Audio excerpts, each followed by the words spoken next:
start with the destination and get a real sense of what they want to get. And that really engages the buyers and gets you on board with them.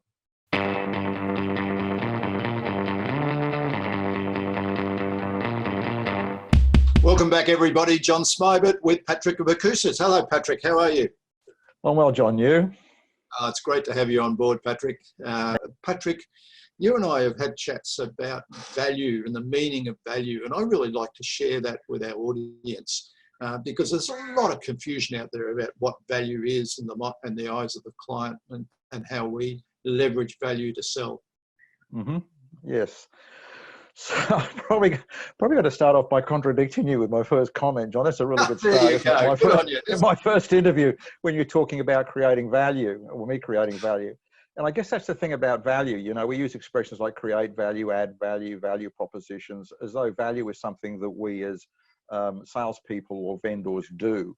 Where, of course, value is received. And it's whatever a buyer happens to think it is. That's what value is.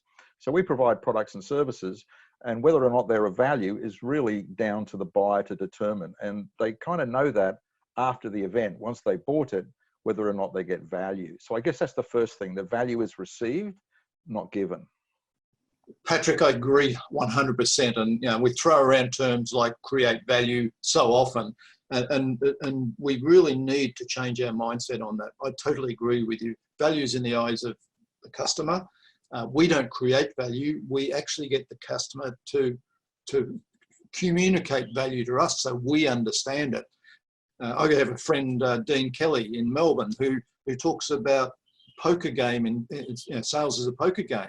You've got to get the customer to put the value on the table before you ever respond or refer to that value. It's a customer's value. It's not our value.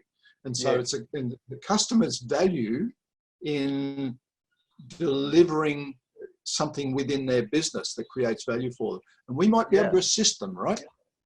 Well, absolutely. An interesting thing is, you know, that I guess most salespeople have been taught to focus on needs. And so that's typically where they start. And oftentimes those needs explorations actually end up as interrogations. There's something to be endured rather than enjoyed by buyers. However, if instead of doing that, and sort of when you're going through the needs conversation, the buyer's thinking, you're just asking me questions to know what you might be able to sell me, aren't you? So the buyers don't get too engaged in that. If on the other hand, it's about value and what their perceptions of value are, and say, you know, what's it going to be like when this project is complete? What's going to be working for you? What are the outcomes going to look like? That's something they enjoy because they're talking about something they're going to be getting and receiving. And it's a really great way to engage with buyers. It's so much easier than heading off down a needs track. And that sort of conversation is the right conversation to have with your decision makers, right? With the C-suite and so on, because that's the way they're thinking. They're thinking, I need to drive some change in my business to get an outcome, and there's value to that outcome. So if our conversations all around that outcome and the value of that outcome, we're talking their language. Absolutely. Yeah, it's a conversation you can have with anyone, and you really don't need a lot of knowledge either about the organization or who you're talking to, because it's all about them. It's all about, you know, when things are working the way you like, how would that look? You know, and then you can then start talking about, well, what's preventing that happening? So you're then starting to look at what value they're lacking, which is where the opportunity lies, of course. I think that's a great way to finish this conversation, Patrick. You know, getting the whole mindset around to value is not what you bring to the table. Value is what they achieve when they achieve a different outcome, and getting them to think about that and have the right conversation to get there. And you've made some great points there. Patrick, thank you very much. Let's get together again soon. Thank you, John. I enjoyed it. Cheers.